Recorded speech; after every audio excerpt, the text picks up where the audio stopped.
지난 시간에 이어서 오늘도 분양대행 사기에 대해서 조금 더 알아보려고 합니다.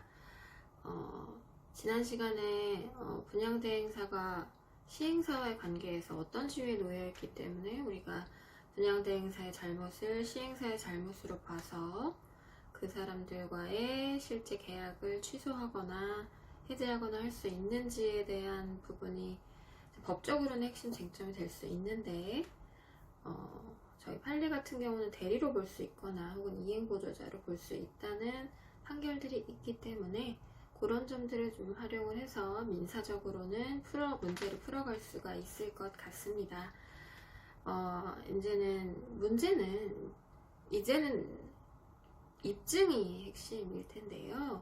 그러니까 과연 분양대행사에서 기망행위를 했느냐, 실제 물건을 팔 때.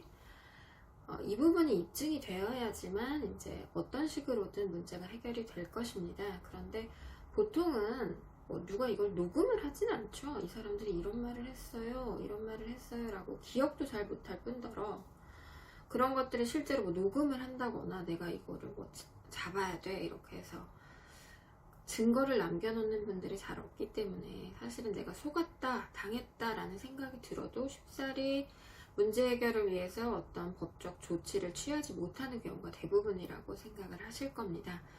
그런데 지금 저희 사건에서는 실제로 이 분양대행사의 직원이셨던 분들도 꽤 많으시기 때문에 내부적으로 어떤 식으로 교육이 되고 어떤 이야기를 하라고 이야기를 하고 내가 어떻게 사람들을 끌어모으고 했던지에 대해서 충분히 입증을 할 수 있는 근거들을 굉장히 많이 가지고 있습니다.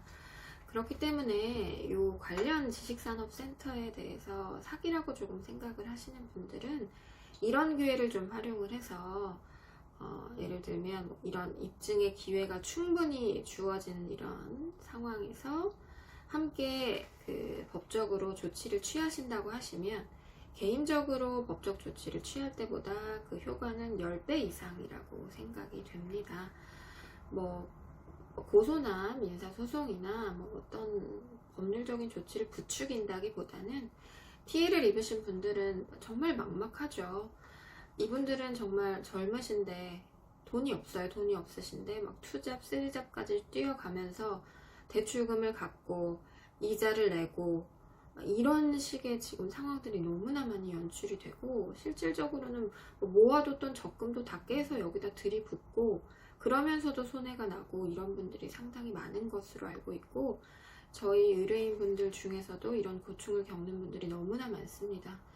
그렇기 때문에 이런 문제점들에서 조금 해방이 되고자 하신다고 하시면 이 법률대리인을 통해서 조금 의논을 해보시고 이거는 안 돼요 라고 혼자 가시면 어떤 변호사님들에게는 이거는 이 정도로는 입증이 안 되기 때문에 기망이라고 볼 수도 없어요. 그냥 포기하시죠.